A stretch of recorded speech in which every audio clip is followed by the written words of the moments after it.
ఇదెలా సాధ్యమైంది? మహాదేవుడి ప్రతిబింబంలా కనిపిస్తున్న ఈ దురహంకారి ఎవరసలు? ఎలా వచ్చాడు ఇక్కడికి ఇతను?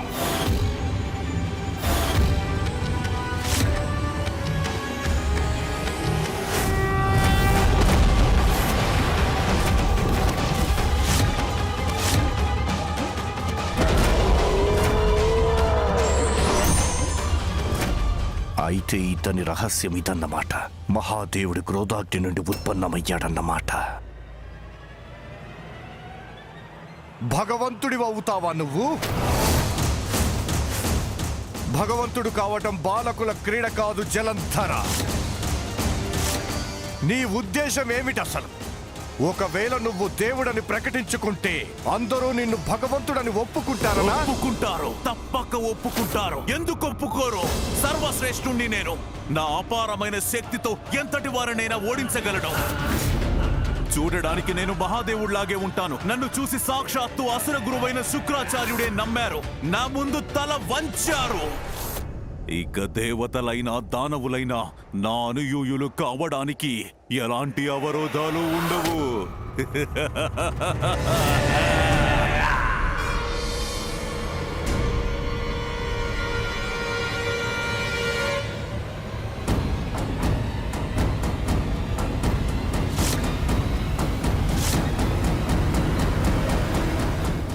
నువ్వన్నది తప్పు. నువ్వు కాదు, నీ రూపం నాకు భ్రమ కల్పించింది జలంధర. భ్రమలన్నీ కాసేపట్లో తొలగిపోతాయి జలంధర. అప్పుడు నిజం బయటపడక తప్పదు. మీ అసుర గురువుకే నువ్వంటే ఎలాంటి ఆశలు నమ్మకాలు లేనప్పుడు జలంధర మిగిలిన అసురులు నిన్ను ఎందుకు నమ్ముతారు? అసలు నిన్నెలా ఒప్పుకుంటారు భగవంతుడు అని?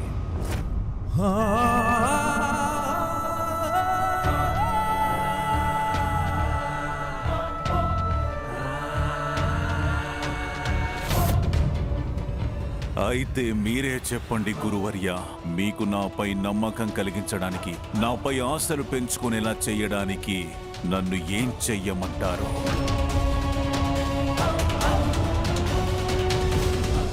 భగవంతుడు కావాలనే కోరిక పెంచుకున్నావు నువ్వు కనుక నా పరీక్షకు అంగీకరించి నిన్ను నువ్వు పరీక్షించుకో. ముందు ఆ 2 గుహలను అధిగమించి చూపించు. ఆ తర్వాత ముందుకు వస్తే చూద్దాం.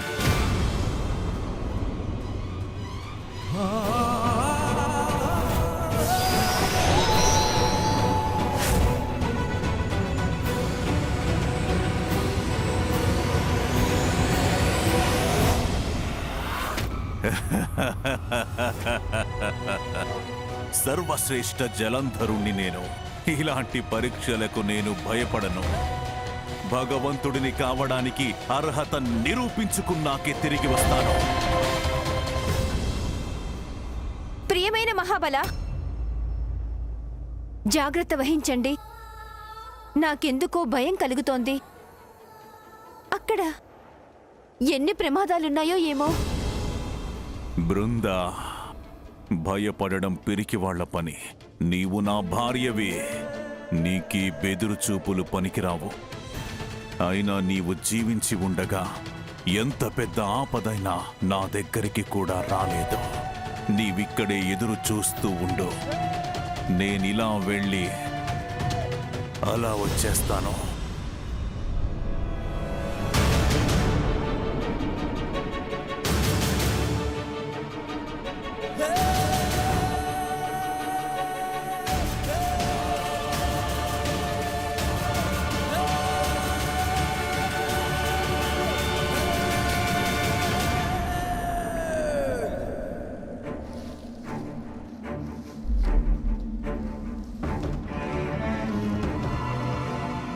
ఇక్కడంతా అంధకార బంధనంగా ఉంది.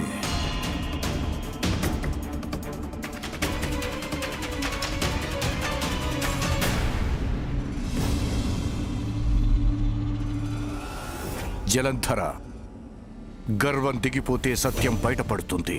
అసత్యం ఒక్కొక్కసారి భయంకరమైన రూపం దాల్చి కఠిన పరీక్షలను కూడా పెట్టొచ్చు. మరి ఆ సత్యాన్ని అంగీకరించేంత శక్తి ఉందా నీలో?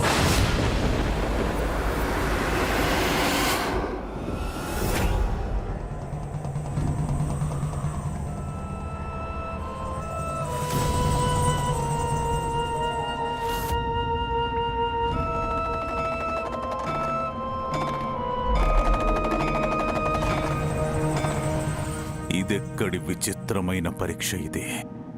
ఈ గుహని దాటితే నేను భగవంతుడు కావడానికి అర్హుడినని ఎలా నిరూపించబడుతుంది?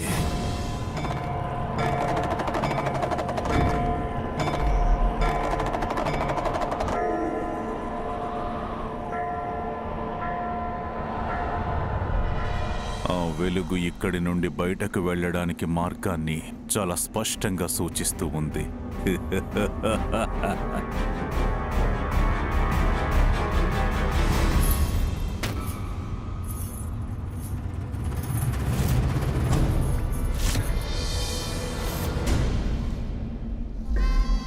గుహలోని ఈ అంధకారంలో ఎక్కడి నుండి వచ్చింది శబ్దం? అంటే ఇక్కడెవరో ఉన్నారు.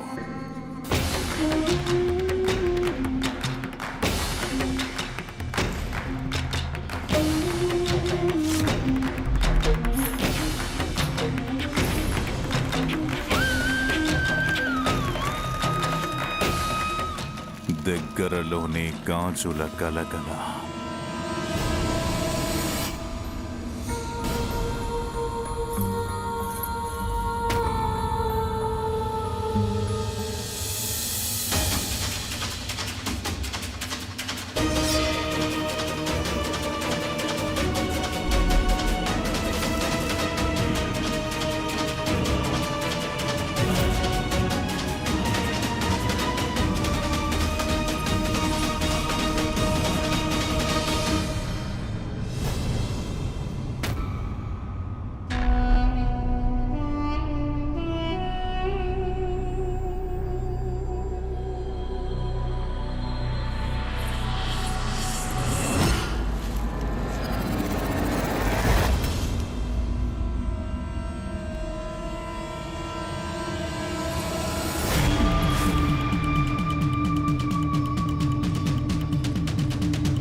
ఎవరు నీవు?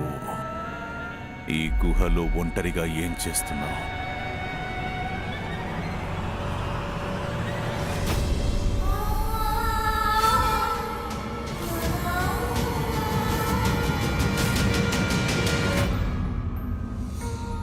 బృందా, నువ్విక్కడికి ఎలా వచ్చావు? తమరిక్కడికి వచ్చినట్లే నేను వచ్చాను స్వామి. మరి నీవెందుకో భిన్నంగా కనిపిస్తున్నావు? నీకేమీ కాలేదు కదా బృందా? నా ప్రియమైన మహాబల, తమరికి ఈ పరీక్షని నా కోసమే పెట్టినట్లు అనిపిస్తోంది స్వామి. ముందు ప్రేమ పరీక్షలో గెలిచిన తర్వాతే ముందుకు సాగాలి స్వామి. అందుకే నేను ఇక్కడికి వచ్చాను. బృందా, పరీక్షలో గెలిచేంత వరకు ఇంకేది ఆలోచించలేను నేను. అక్కడ మీ గురువు చూస్తే నన్నెందుకు ఈ గుహలోకి పంపించి నాకెలాంటి పరీక్ష పెడుతున్నారో అసలు నాకు అర్థం కావడం లేదు. ఇప్పుడు చూస్తే నీవు ప్రేమ పరీక్ష పెడుతున్నావు.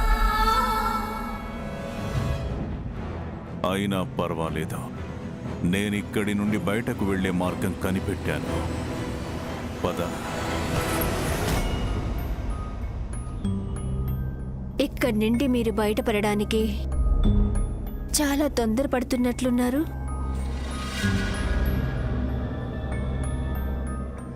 తమరు ఈ గుహలోంచి బయటికి వెళ్లే మార్గం కనిపెడితే కనిపెట్టారు, కానీ గుండెల్లోంచి నా మనసులోకి వచ్చే మార్గం చూడాలని లేదా? నాతో రండి మీరు, అది చాలా మంచిది. రండి.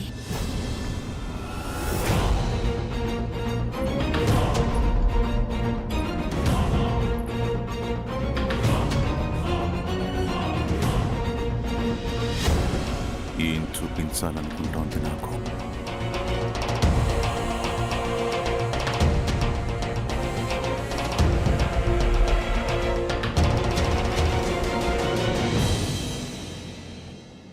బృందా, నన్ను ఇక్కడికెందుకు తీసుకొచ్చావు?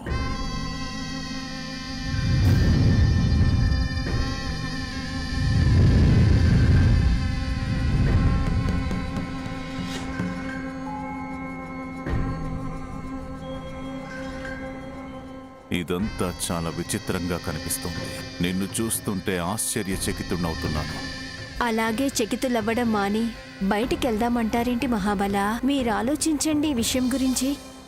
బృంద, అసుర గురువు నన్ను పరీక్షించడం కోసం ఈ గుహలోకి పంపాడు. నా లక్ష్యం ఈ గుహలో నుంచి బయటపడడం కనుక ఈ గుహ నుండి బయటకు వెళదాంరా. నేను ఈ పరీక్షలో నెగ్గడానికి నీవు కూడా నాకు సాయం చేస్తావా? మహాబల, వివాహం పూర్తయిన వెంటనే తమరిని నేనిక్కడ అసురగురువు దగ్గరకు తీసుకొచ్చాను. ఏకాంతంగా గడపడానికి సమయం ఎక్కడ లభించింది మనకి? అందుకే నేను తమరితో సమయం గడపడానికని తమరిని వెన్నుండి ఈ గుహలోకి వచ్చాను స్వామి. కానీ మీరు ఈ అనుకూల వాతావరణంలో నాతో గడపాలని భావించడం లేదా స్వామి? అలాంటిదేమీ లేదు బృంద. మనం ఇక్కడ కాసేపు గడిపితే మనకెలాంటి సమస్య ఉండదు.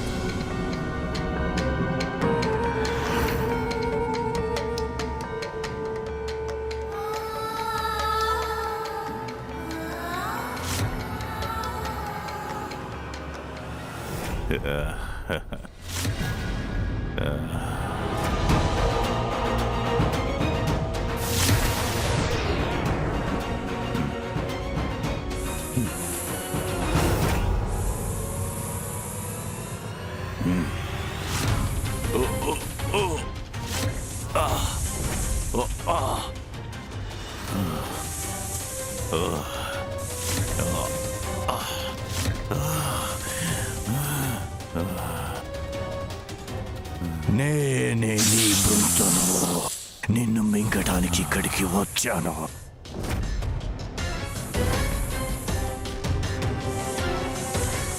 సర్వశ్రేష్ఠ జలంధరుణ్ణి నేను. నీ అతి తెలివితేటలు నీ ప్రాణాలను ఎలా తీస్తుందో చూడు.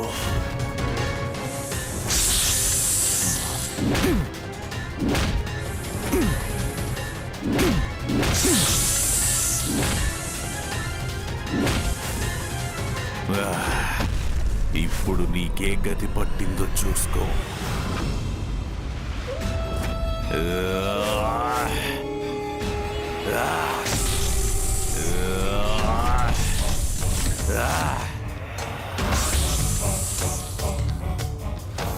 సర్వశ్రేష్ఠ జలంధరుణ్ణి నేను.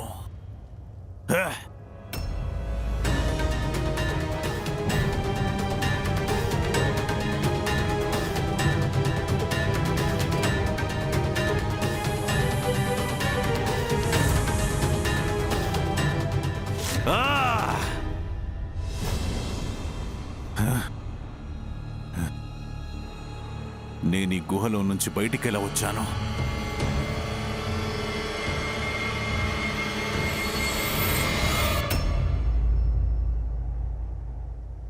నీవా? నువ్విక్కడికెలా వచ్చావు? అయినా గుహలోకి వచ్చి సర్పంగా మరి ఏం చెయ్యాలని ప్రయత్నించావు నీవు? నేనా గుహ లోపల? అది సర్పరూపంలోనా? కానీ మహాబల, నేను వచ్చినప్పటి నుండి ఇక్కడే ఉన్నాను స్వామి.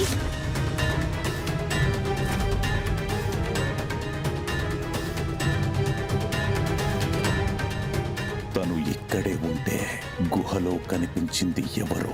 మహాసర్పరూపంలో నన్ను మింగడానికి ప్రయత్నం చేసిన వారు ఎవరు? అసలేం జరుగుతోంది ఇక్కడ? నాకు ఎంత మాత్రమో అర్థం కావడం లేదు. చెప్పు జలంధర, గుహలో ఏం కనపడింది నీకు?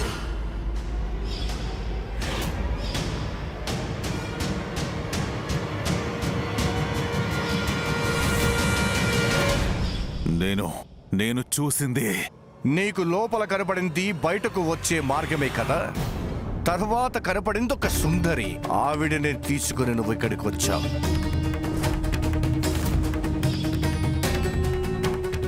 తను నిన్ను ఎంతగానో మాయ చేసింది. నీకు భ్రమలు కల్పించి నీ మార్గాల నుండి పక్కకు తప్పించింది. తనే నిన్ను వధించడానికి ప్రయత్నం కూడా చేసింది.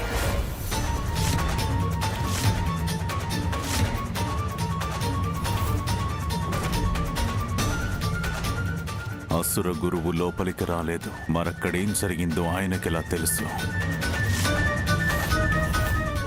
అంటే అదంతా ఈయన చేసిన మాయేనా? అంటే ఈ భ్రమ తమరే కల్పించారు కదూ. నేను నా భార్య చెప్పిందని తమరి మార్గదర్శనం పొందడానికి వచ్చాను. కానీ తమరు నన్నేం చేశారు? మాయాజాలంలో వధించాలని చూశారు. ఎందుకిలా చేశారు మీరు? చెప్పండి.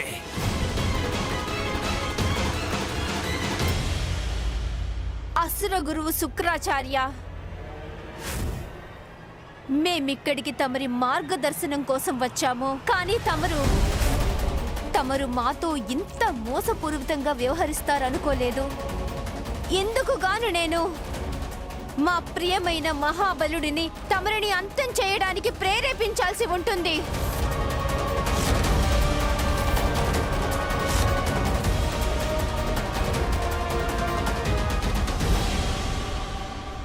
జలంధర, నేనే ఆ భ్రమల్ని ఉత్పన్నం చేశాను. అదే నీలోని కటువైన సత్యం. భవిష్యత్తులో నీ భార్యే నీ దారిలో కంటకంగా మారబోతోంది.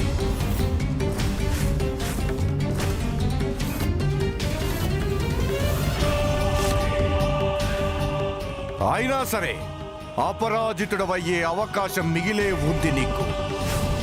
కానీ అనుచిత వ్యక్తిని ఎంచుకుంటే తనే నీ పతనానికి కారణమవ్వొచ్చును. ఒక స్త్రీయే నీ పతనాన్ని శాసించగలరు జలంధర.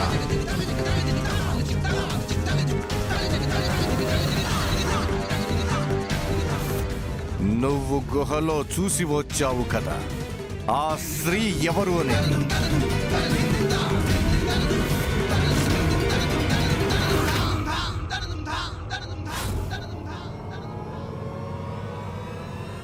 నా ఎంపిక ఎప్పటికీ తప్పు కాదు. తప్పంతా మీరు కల్పించిన భ్రమలో ఉంది. అయినా నా భార్య బ్రతికున్నంత వరకు నేను అమరుడను, సర్వశ్రేష్ఠుడను.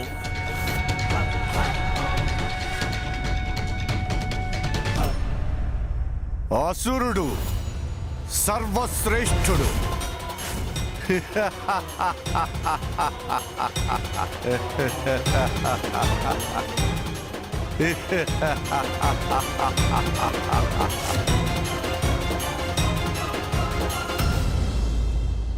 నేను పరిహాసానికి అనలేదు ఆచార్య.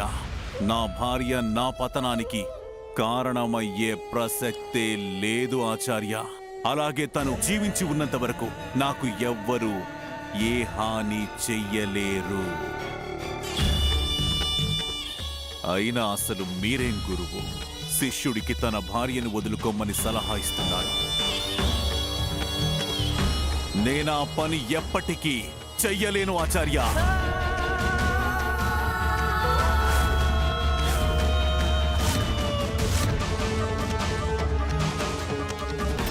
వెళదాం పద బృందా. ఈ కపట కుటిల అసుర గురువు యొక్క మార్గదర్శనం మనకవసరము లేదు. జలంధర,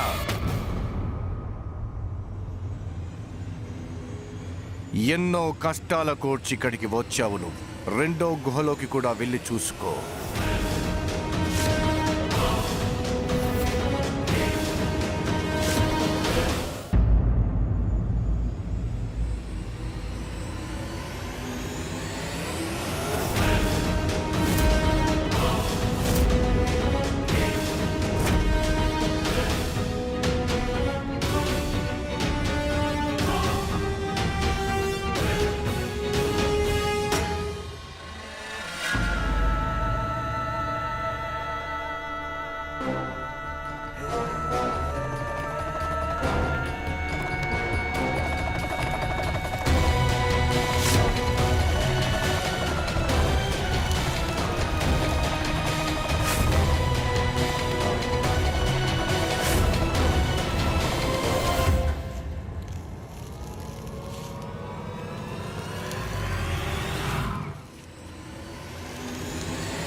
ఏదో నీడలా ఉంది.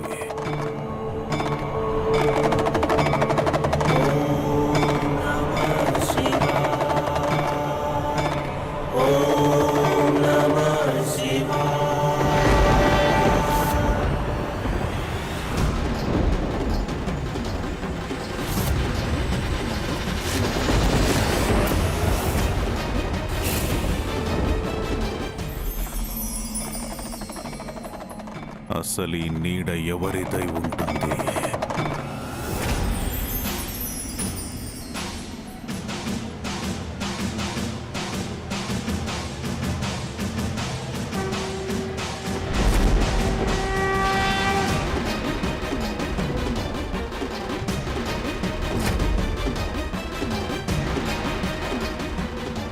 అక్కడ నిలబడ్డవారెవరు?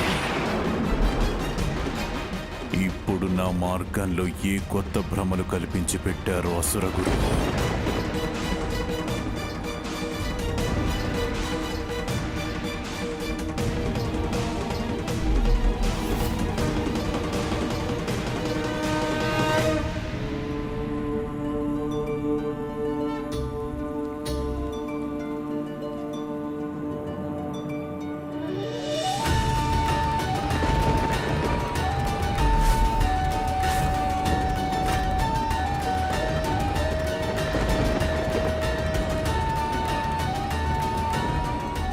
నా ప్రతిరూపంతోనే నన్ను భ్రమ పెట్టాలని చూస్తున్నారే సారి. నేనెవరో నీకు తెలుసా?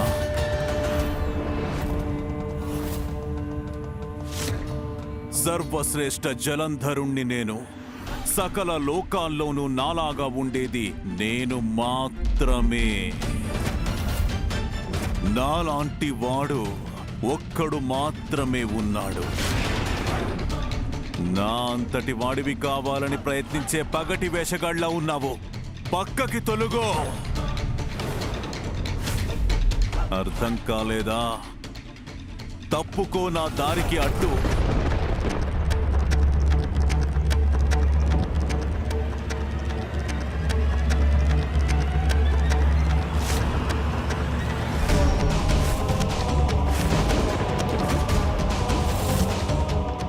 ఎవరో గాని అత్యంత ప్రభావశీలిలా ఉన్నాడు. దివ్యత్వం ఉట్టిపడుతోంది.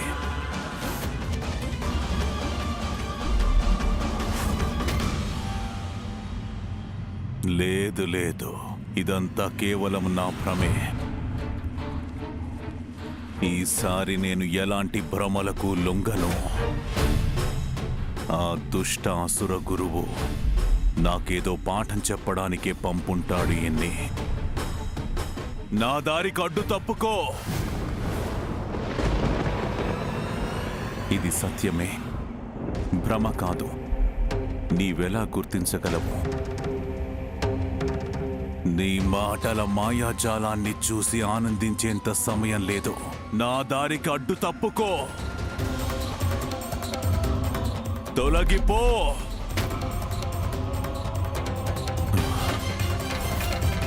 తొలగిపో. లేనట్టయితే ఫలితాన్ని అనుభవించాల్సి వస్తుంది.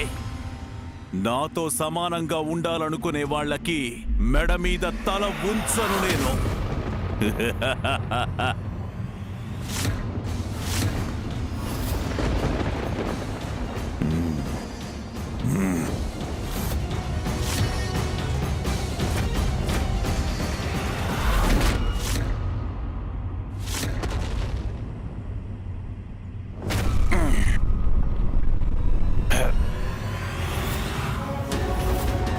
ఇప్పుడు చెప్పు, ఇంకా నీకు భ్రమలాగే కనిపిస్తున్నానా?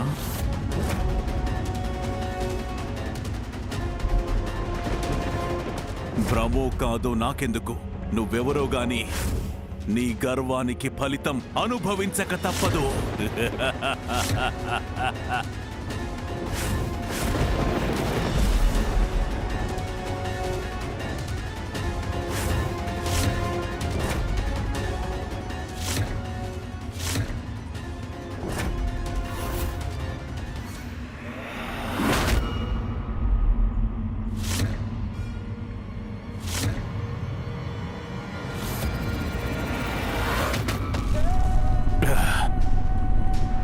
ఎంత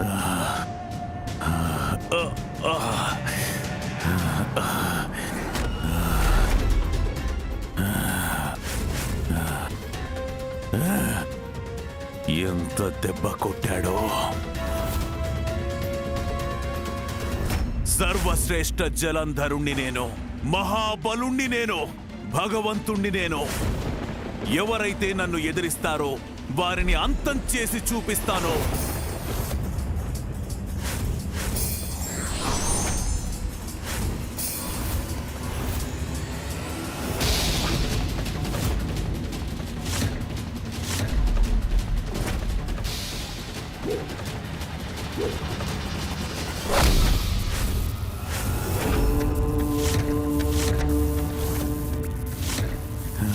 ఈ ఆయుధాన్ని ఎదిరించు చూస్తాను.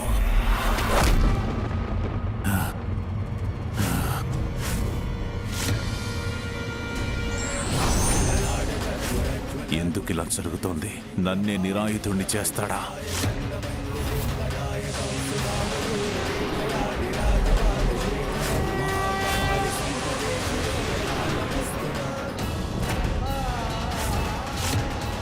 ఇంతటి మహాకాయుడు ఎలా అయ్యాడు తను?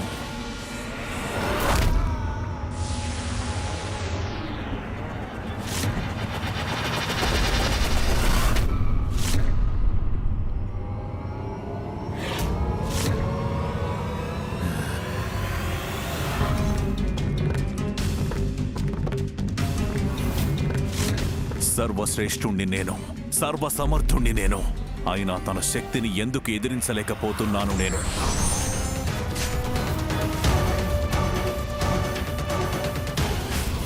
అసలు ఈయన ఎవరై ఉంటారో? నేను నీతో సమానము కాదు. నీవే నాలా నటించి మోసానికి పాల్పడుతున్నావు. కనుక నీకు ప్రాణాలతో ఉండడానికి ఏ అధికారమూ లేదు.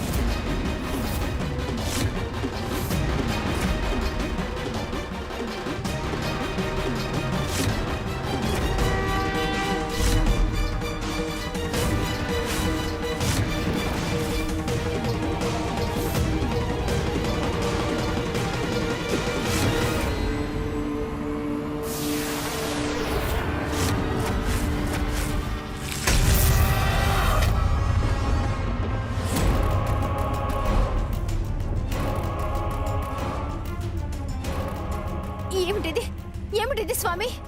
తమరికేమీ కాలేదుగా? చెప్పు జలంధర, ఈసారి నువ్వు గుహలో ఏమి చూశావు?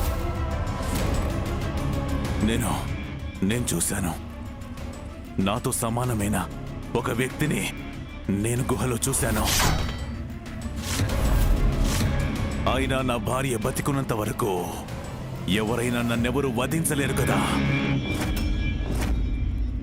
నీకు గుహలో దర్శనమిచ్చిన వారిని ఎంతటి వారైనా సరే లేశమాత్రమైన హాని కలిగించలేరు నీకు. సర్వశ్రేష్ఠుడు, సర్వోత్కృష్ట, సర్వశక్తిశాలి, సర్వోత్తముడు, కాలుడికే కాలుడైన మహాకాలుడు, వారే కాలరుద్రుడు.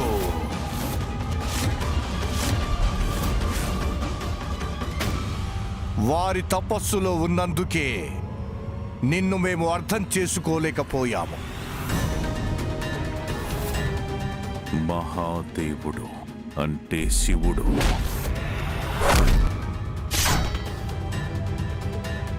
మహాదేవుడి పరమ భక్తుడిని నేను. అయినా నీకు గురువైన కారణంగా నీకు తగిన మార్గాన్ని చూపించడమే నా తక్షణ కర్తవ్యం. నువ్వొక కొత్త దేవుడిగా అవతరించి ప్రపంచాన్ని ఏకఛత్రాధిపత్యంగా పాలించాలనుకుంటున్నావు. నీలో నాకు నచ్చింది కేవలం ఈ ఆలోచనే.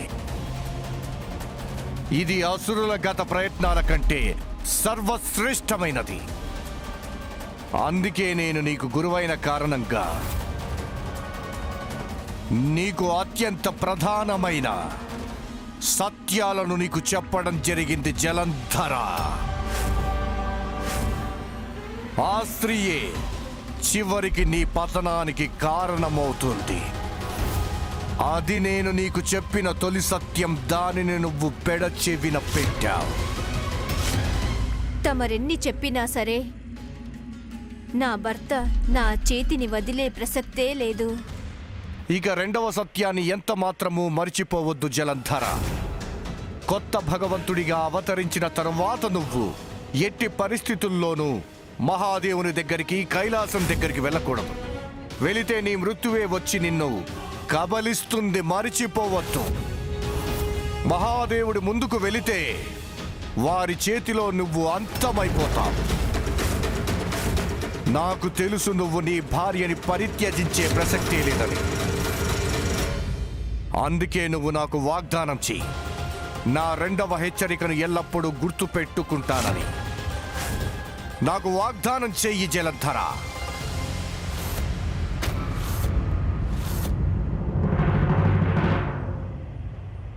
నిజం చెప్పారు గురుదేవా. నేను బృందను వదిలే ప్రసక్తే లేదు. అందుకే నేను వాగ్దానం చేస్తున్నాను. నేను దేవుణ్ణయ్యేంత వరకు కైలాసం వైపు కన్నెత్తి కూడా చూడను.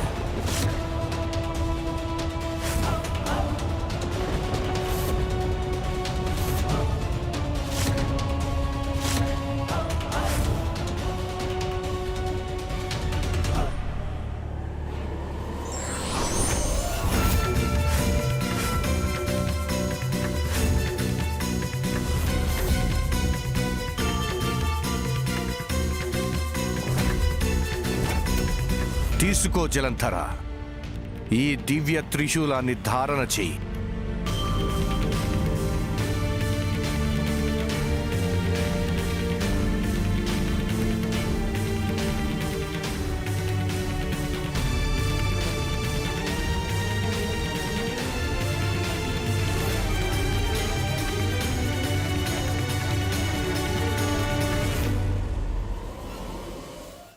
జలంధర, మహాదేవుడి క్రోధాగ్ని నుండి ఉత్పన్నమైనందువలన వారి క్రోధాగ్ని శక్తి నీలో ఉంది.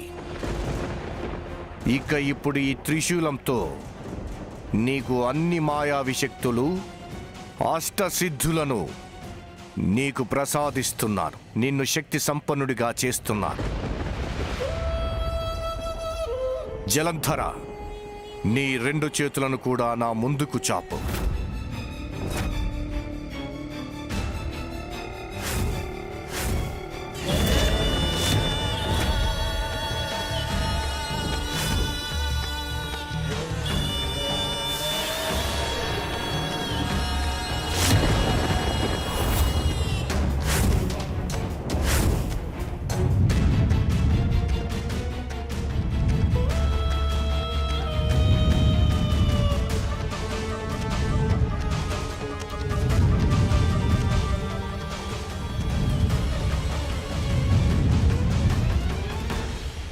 అణిమ, మహిమ, గరిమ,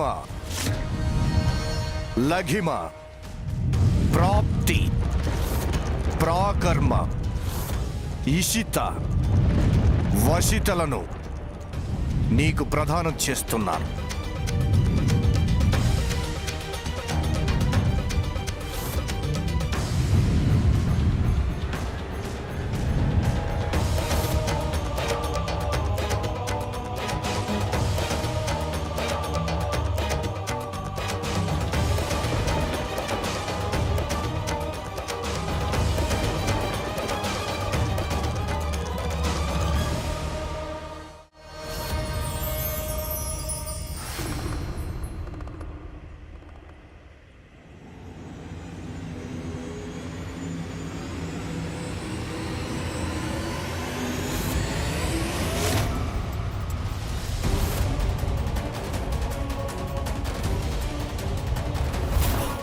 ఆకాశంలో ఎటువంటి దివ్య తేజస్సు కనిపించిందంటే ఎవరో ఎవరికో ఏవో దివ్య శక్తులు ప్రసాదిస్తున్నారని అర్థం. ఈ దివ్య ప్రకాశం అసుర గురువు శుక్రాచార్యుల వారు తపస్సు చేస్తున్న ప్రదేశం నుంచే వస్తుంది.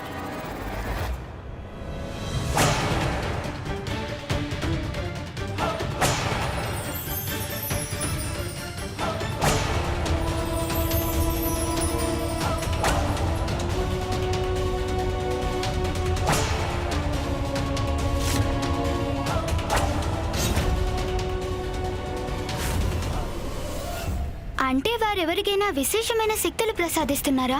వారి శక్తులన్నీ ఎవరైనా దుష్కర్ములకు లభిస్తే ఎలా? ఇక వెళ్ళు పుత్ర, కొత్త కైలాస నిర్మాణాన్ని కావించు. యావత్ ప్రపంచానికి ఒక కొత్త శివుడి రూపంలో ఉద్భవించు. దైవ ప్రతిష్టను సాధించుకో.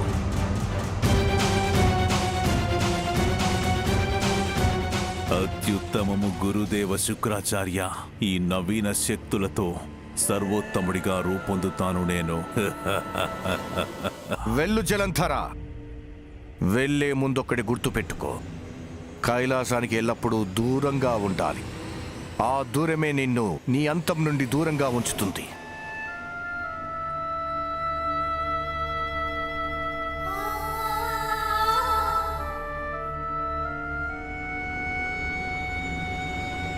అలాగే గురుదేవా, నాకిక సెలవిప్పించండి.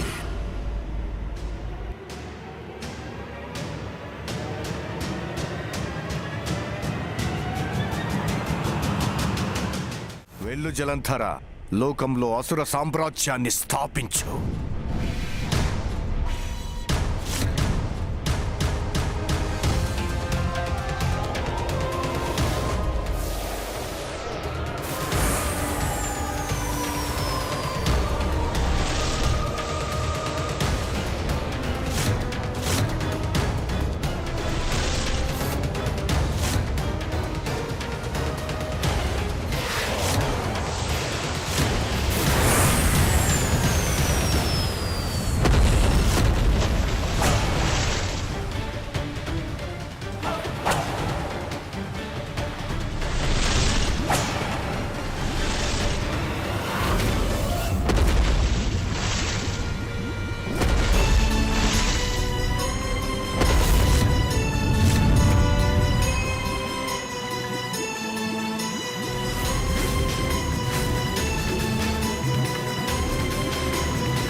నేనే ఈ కైలాసానికి ప్రభువును. నేనే పరమపిత పరమేశ్వరుణ్ణి, శివుణ్ణి.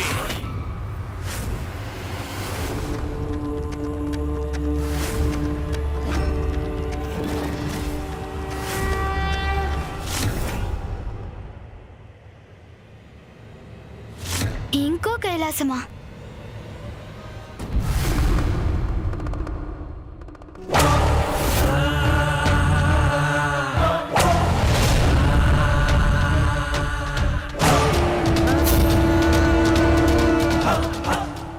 సమస్త లోకాలు సర్వశ్రేష్ఠ జలంధరుడి ఆధీనంలో ఉండాలి. సర్వత్రా ప్రతిధ్వనించేది ఒకటే మంత్రం, ఓం జలంధరాయ నమః, ఓం జలంధరాయ నమః.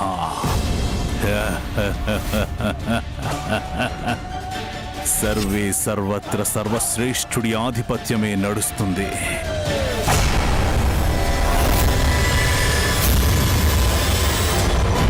మా ప్రియమైన మహాబలుడు, మహోన్నతుడు, సర్వశ్రేష్ఠుడు, సర్వోత్తముడు తమరే భగవంతుడు.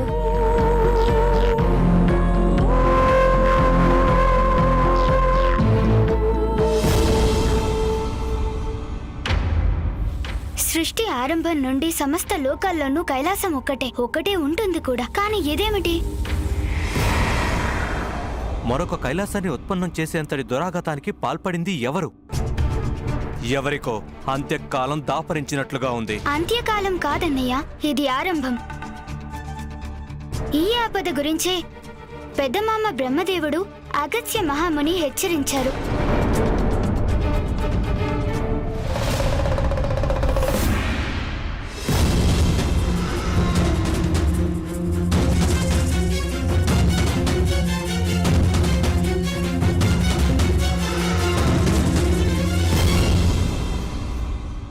ఆపద పెరిగి పెద్దవక ముందే దీనిని మొగ్గలోనే తుంచేసే ఉపాయం కనిపెట్టాలి మనం, లేకపోతే కాలం మించిపోతోంది.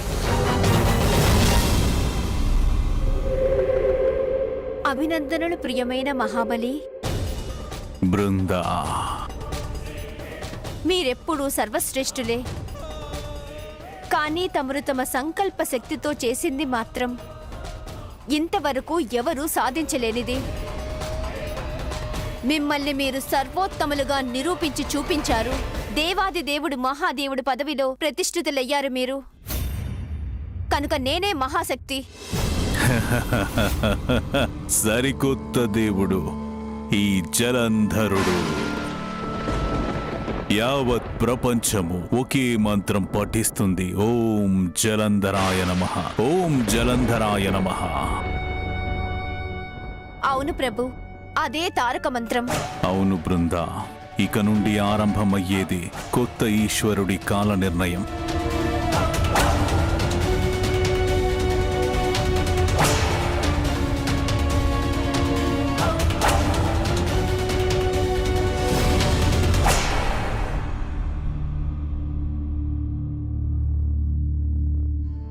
బృందా, అదే దేవాధిదేవుడైన మహాదేవుడి కైలాసం ఎంత హీనంగా, ఎంత దీనంగా ఉందో. తనే ఈశ్వరుడంటాడు. తనెక్కడుంటాడో నీకు తెలుసా? తనే ఒక పెద్ద బిచ్చగాడిలా.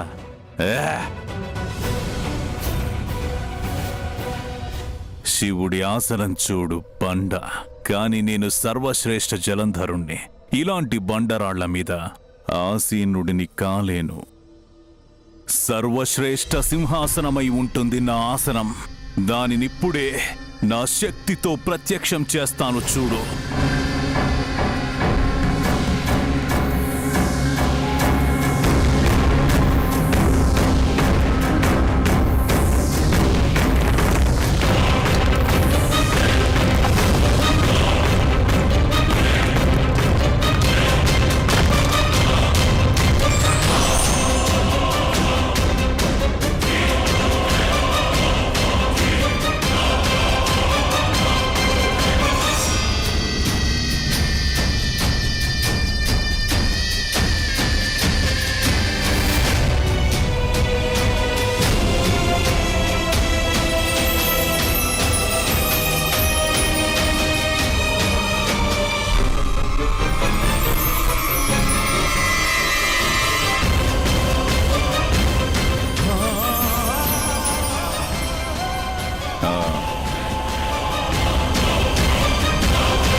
బాగుంది, చాలా బాగుంది. ఈ సర్వశ్రేష్ఠ జలంధరుడికి తగినట్టుగా ఉంది సింహాసనం. ఈ సింహాసనానికి తగినట్టుగానే మార్పులు చేయాల్సి ఉంది.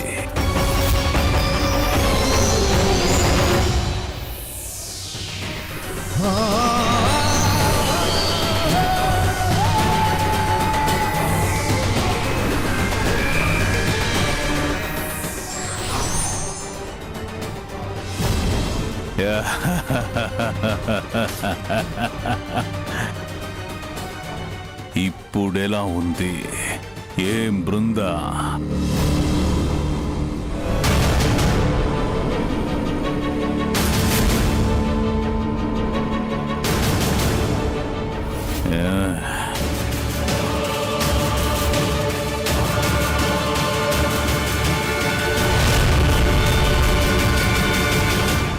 ఈశ్వరుణ్ణి అని చెప్పుకుంటూ తిరుగుతాడు. కాని ఇదా తను ఉండే నివాసము? కాని నేను సరికొత్త దేవుడను. నేను నా భార్యని ఇటువంటి భవనంలో ఉండమని చెప్పడం అనేది ఉచితమా? కాదు.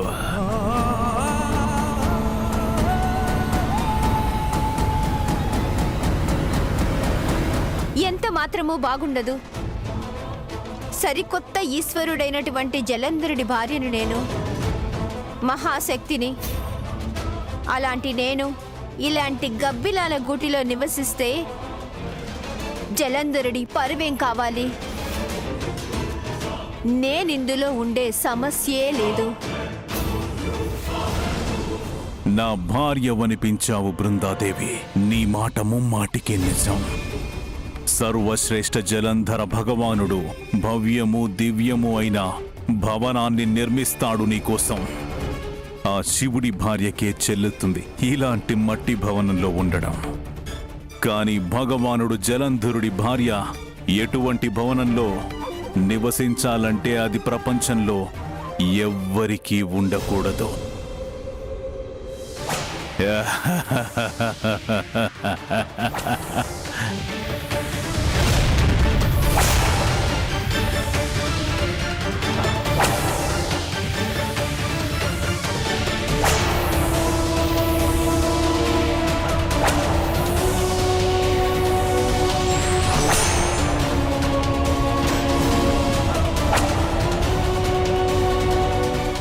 జలంధరుడికి చాలా బాగా నచ్చిందిది.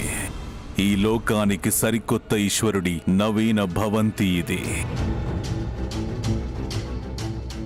దేవ, గంధర్వ, యక్ష, కిన్నెర, అసుర, బ్రహ్మ, విష్ణువు ఈ మార్గంలో ఎవరు వెళ్ళినా మన కొత్త కైలాసం ధగధగకి వివశులైపోతారు. అప్పుడు వారి తలలు మన ముందు వంచక తప్పదు. ఇది ఈ భగవంతుడుండే నివాసము.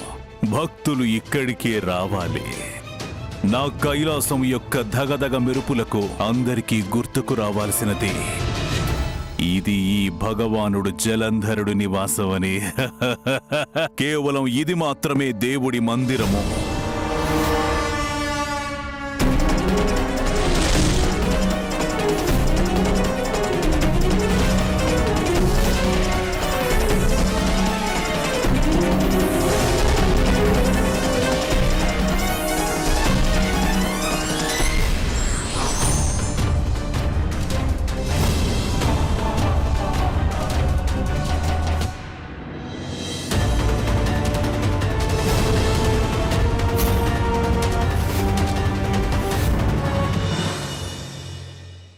జలంధరుడు ప్రసన్నుడయ్యాడు. ఆ మహాదేవుడు సాధారణ కందమూలాలు, పండ్లు, కాయలు తింటూ ఉండవచ్చు. కానీ సర్వశ్రేష్ఠుడైన దేవుడు జలంధరుడు ఈ జలాశయంలోని రుచికరమైన మంచి మీనాలను ఆహారంగా తీసుకుంటాడు.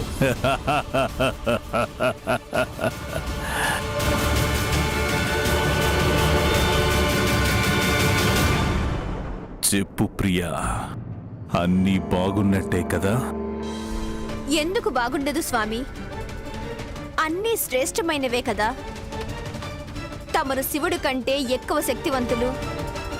ఇక నేనా పార్వతి కంటే సౌందర్యవతిని. ఇక మన ఈ కైలాసవాసం దివ్యాతి దివ్యమైన నివాసం ప్రభు.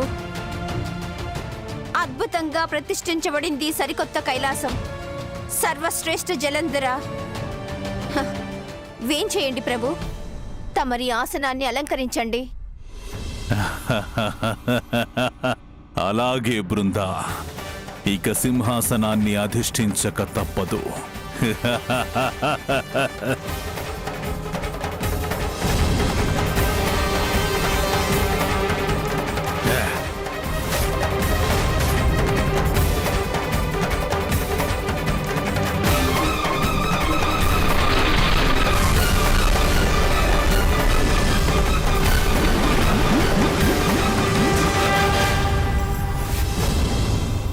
నేను మహాత్ముడిని, సర్వశ్రేష్ఠుడిని, దేవుణ్ణి, జలంధరుణ్ణి నేను.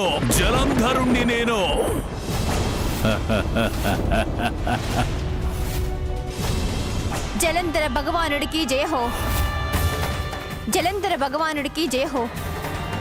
జలంధర భగవానుడికి జయహో. ప్రియా, అసలు కార్యము మిగిలే ఉన్నది. సర్వే సర్వత్రా నా నామజపం మారుమ్రోగాలి. ఓం జలంధరాయ నమః, ఓం జలంధరాయ నమః, ఓం జలంధరాయ నమః. ప్రియా, నేను తక్షణమే సకల లోకాలకు దర్శనమిచ్చి రావాలి. దేవతలకు కూడా నేనంటే ఏమిటో తెలియచేయాలి. వద్దు ప్రియమైన మహాబల, అలా చేయడం తమరు స్థాయికి తగిన పని కాదు. శ్రేష్ఠులు ఎక్కడికైనా వెళ్ళి తమను పరిచయం చేసుకుంటారా? దేవతలే స్వయంగా ఇక్కడికి వచ్చేలా చెయ్యాలి. దేవతలే స్వయంగా ఇక్కడికి వచ్చేలా చెయ్యాలి.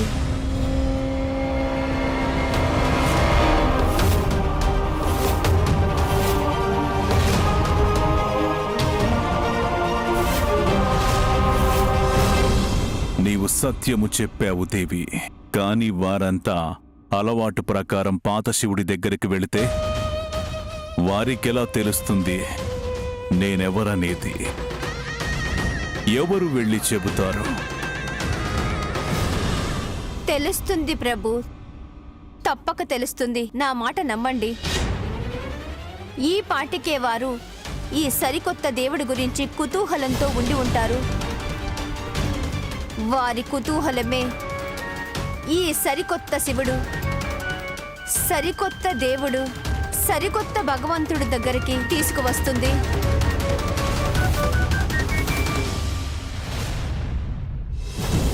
కుతూహలానికే కుతూహలం కలిగించే పని చేసి కొత్త శివుడిగా అవతరించాను కదా. సరికొత్త శివశక్తులను చూడడానికైనా దేవతలకు రాక తప్పదు. ఇక్కడికొస్తే చాలు, దేవాది దేవతలంతా నా ముందు తల వంచుకునేలా చేస్తాను.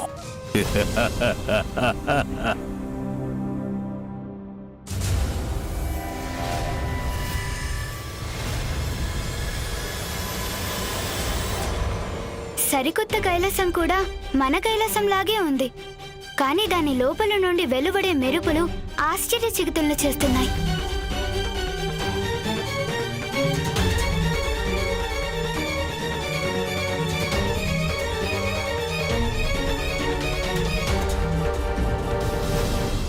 ఆ కైలాసం ఎంతో ఆకర్షణీయంగా ఉంది.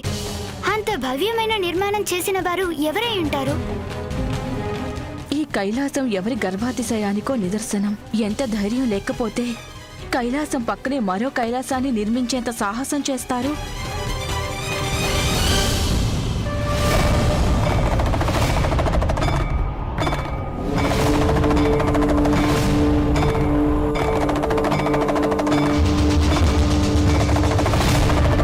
రెండు కైలాసాలు ఒకదాని పక్కన ఇంకొకటి ఉండడం అసంభవం. ఇది అసలు ఏం జరుగుతుంది?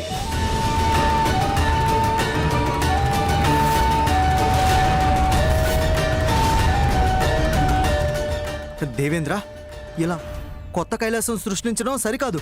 మనం తక్షణమే వెళ్ళి దాని గురించి తెలుసుకోవడం చాలా అవసరం. సూర్యదేవుని మాటలు సమంజసమే దేవేంద్ర.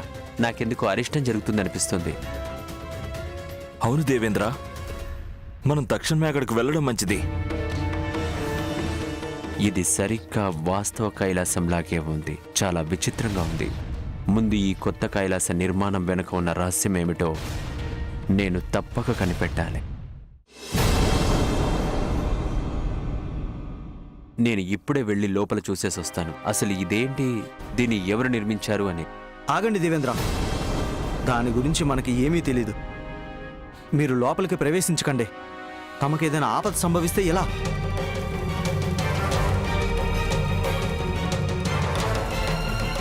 అది నిజమే సూర్యదేవ. అయినా అక్కడ ఎందుకంత నిశ్శబ్దంగా ఉంది? చూస్తుంటే ఎవరు లోపల లేరనిపిస్తోంది. దీని గురించి మనం మహాదేవుడినే అడిగి తెలుసుకుంటే మంచిదనిపిస్తోంది. ఎవరికి తెలిసిది ఏదైనా కారణంతో ఈ నవీన కైలాసాన్ని నిర్మించి ఉండొచ్చు కదా.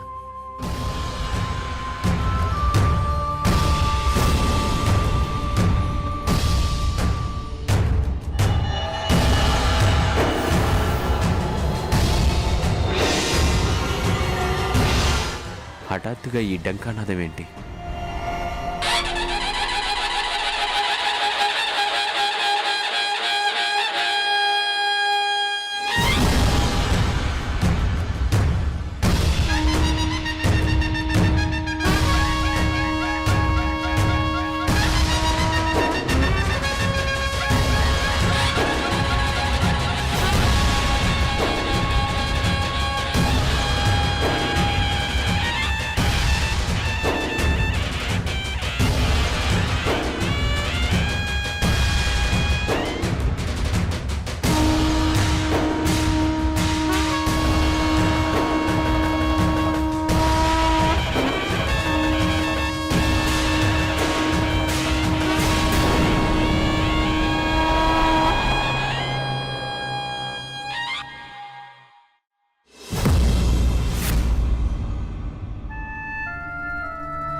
వారు సాక్షాత్తు మహాదేవుడే.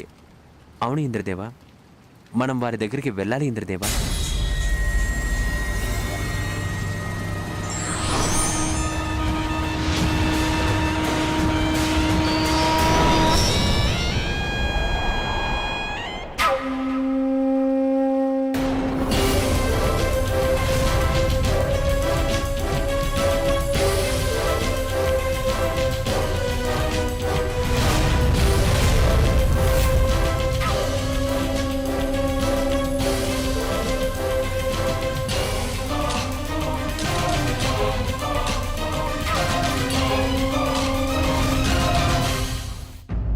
చాలా విస్మయం కలిగించే విషయం ఇది.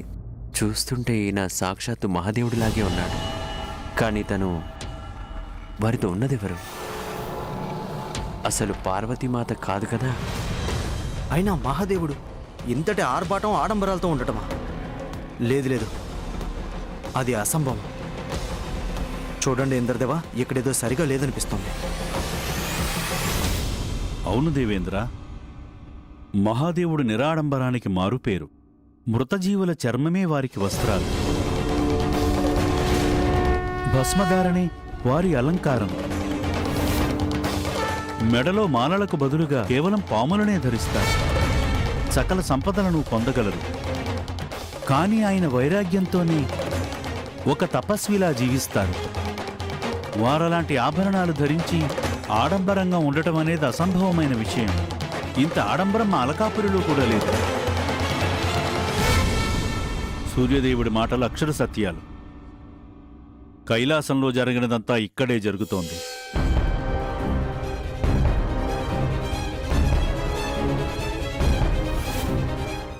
ఈ విషయం నాకు కూడా బోధపడ్డం లేదు.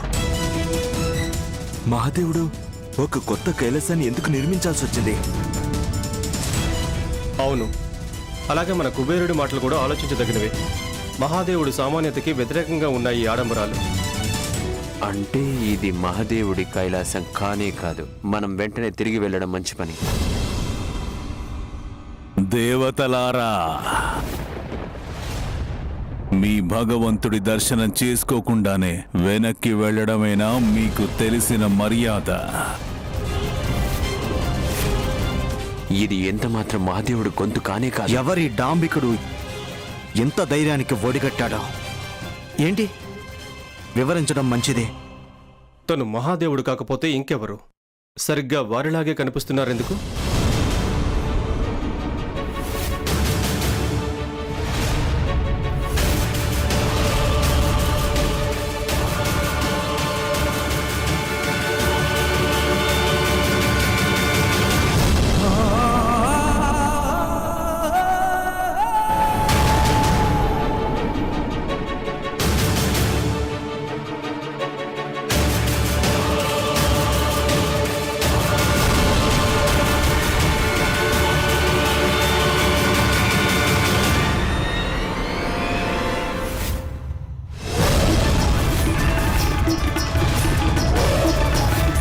ఎంత గర్వం!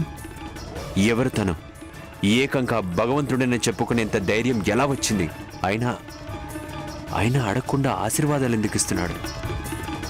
నేను జలంధరుణ్ణి, మీ అందరికీ అసలైన భగవంతుణ్ణి. మీ అందరికీ అసలైన భగవంతుణ్ణి.